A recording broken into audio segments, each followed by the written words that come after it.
Bon matin, bienvenue à la matinale. On est ensemble avec Stéphane Kéry. Quelle joie de vous retrouver pour un moment de partage de la parole, de prière, de louange ensemble. Merci d'être connectés de différents endroits sur cette planète. Alors dites-moi d'où vous venez, le pays et la ville.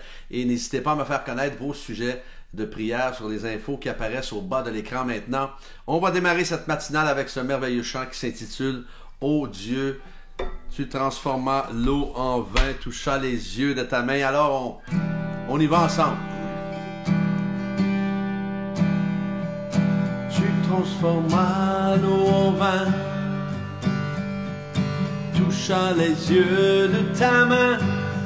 Nul n'est comme toi, comme toi. Dans nos ténèbres tu brilles, tu nous redonnes la vie. Nul n'est comme toi, comme toi. Dieu admirable, inébranlable, ton nom surpasse toute puissance. Dieu de miracles, incomparable, ô Dieu, dans nos ténèbres tu brilles, tu nous redonnes la vie. Nul n'est comme toi, comme toi. Ô Dieu admirable ensemble. Dieu admirable, inébranlable, ton nom surpasse toute puissance. Dieu de miracles, incomparable, ô Dieu, Dieu admirable, inébranlable, ton nom surpasse toute puissance. Dieu de miracles, incomparable, ô Dieu, Si notre Dieu est pour nous, qui pourra nous arrêter? Et si Dieu est avec nous, qui sera contre nous? Si notre Dieu est pour nous, qui pourra nous arrêter? Et si Dieu est avec nous, qui sera contre nous?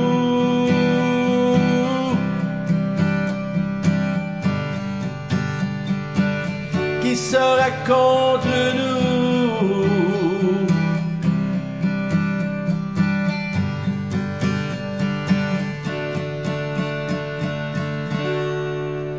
Oh Dieu admirable, incomparable. Ce matin, le thème « Restructurer nos priorités ».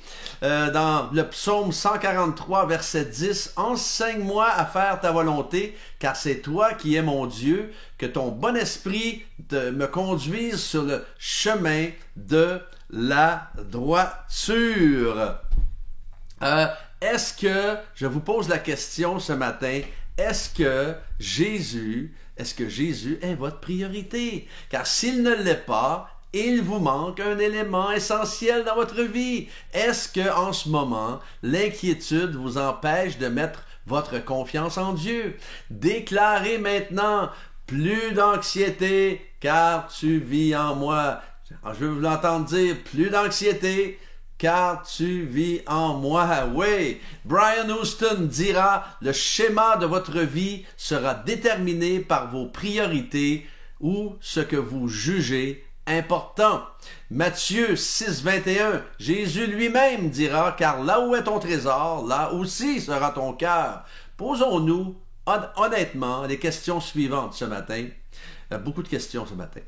Que voulons-nous? Premièrement, que voulons-nous réellement dans la vie? Deuxièmement, que croyons-nous honnêtement dans la vie? Et troisièmement, à quoi sommes-nous vraiment attachés? Je les répète.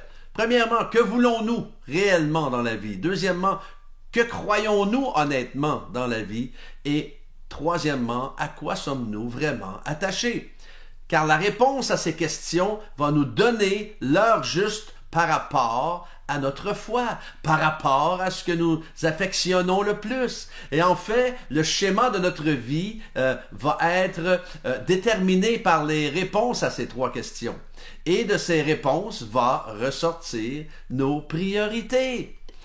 Parfois, je crois que c'est bon de se remettre en question et de remettre aussi en question notre volonté. Et il est possible que nous devions passer par des situations qui nous semblent pénibles et c'est à ce moment-là que nous devons apprendre à faire sa volonté, apprendre à lui faire confiance, apprendre à se positionner afin d'entendre sa voix. Enseigne-moi à faire ta volonté. C'est aussi enseigne-moi à te plaire et guide-moi sur le terrain, sur un terrain sans obstacle par ton Saint-Esprit. Et on sait bien que la vie sans obstacle, ça n'existe pas, mais c'est plus facile. Le malheur atteint souvent le juste, mais Dieu l'en relève toujours. Ensuite, une autre question que j'aimerais que nous nous posions et qui est primordiale, très importante, sommes-nous enseignables?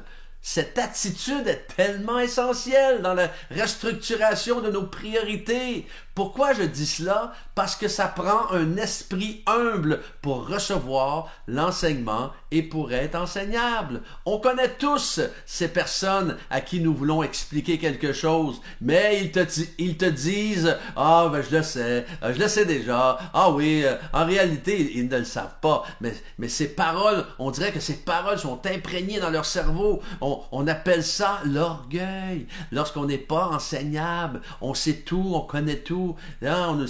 Au Québec, on appelle ça des petits Joe connaissants. Et pourtant, il n'y a rien de gênant à apprendre quelque chose de nouveau. Moi, je réponds souvent lorsque je ne le sais pas et quelqu'un m'enseigne quelque chose. Merci, je vais me coucher moins ignorant ce soir. Alors parfois, nous allons apprendre peut-être en expérimentant une situation moins agréable parce qu'on s'est planté, mais on a appris. La prochaine fois, on ne va pas répéter la même erreur. Et si vous échouez parce que vous n'aviez pas consulté Dieu, ni personne, mais que vous avez appris dans la situation, en acceptant avec humilité la leçon, vous deviendrez un meilleur homme et une meilleure femme de Dieu. Un de mes amis me posait des questions sur comment mieux utiliser Facebook ou Instagram et il ne se trouvait pas brillant. Mais moi, je lui ai dit, c'est juste que ce n'est pas une question de ne pas être brillant, c'est juste que tu ne l'as pas appris et ce n'est pas une question d'intelligence. Là. Tu fais des choses bien plus compliquées sur ton ordi que Facebook et Instagram. Et de grâce, supprimer ces mots, on l'a toujours fait comme ça et on va continuer à le faire comme ça. Non! Surtout quand il y a une meilleure manière de le faire. Soyez enseignables, soyons enseignables. Aujourd'hui, je ne sais pas pour vous, mais est-ce que notre prière pourrait être « Seigneur, restructure mes priorités et conduis-moi sur le chemin de la droiture, car entre tes mains, je dépose ma destinée. Entre tes mains, je dépose mes priorités. » Alléluia. On va prier ce matin. Seigneur, je prie afin que, oui, nous puissions restructurer nos priorités, surtout à ton égard.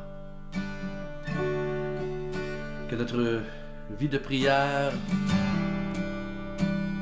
nos moments de louange, nos moments d'intimité avec toi, puissent être des moments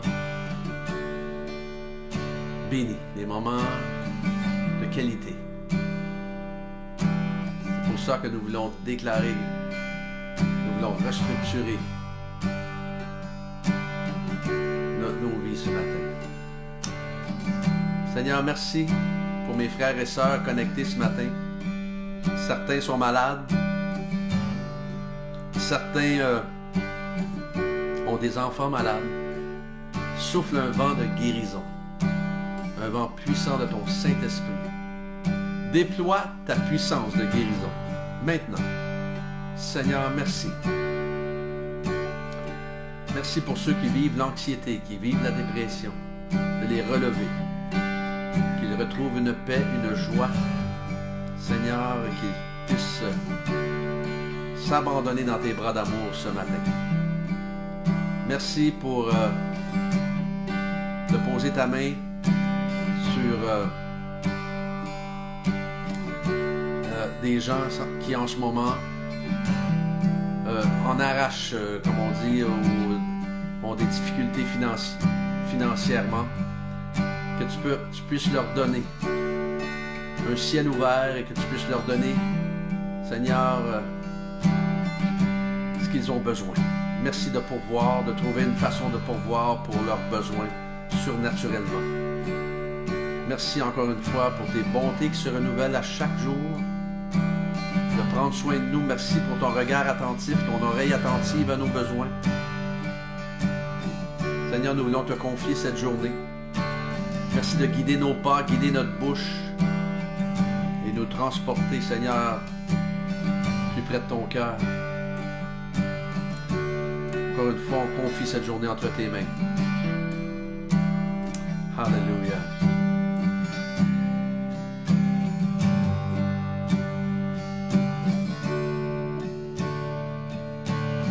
Si notre Dieu est pour nous, qui pourra nous arrêter?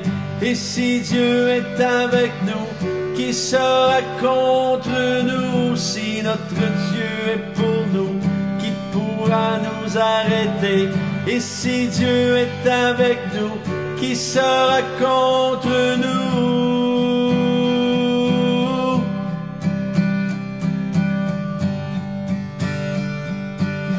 Qui sera contre nous?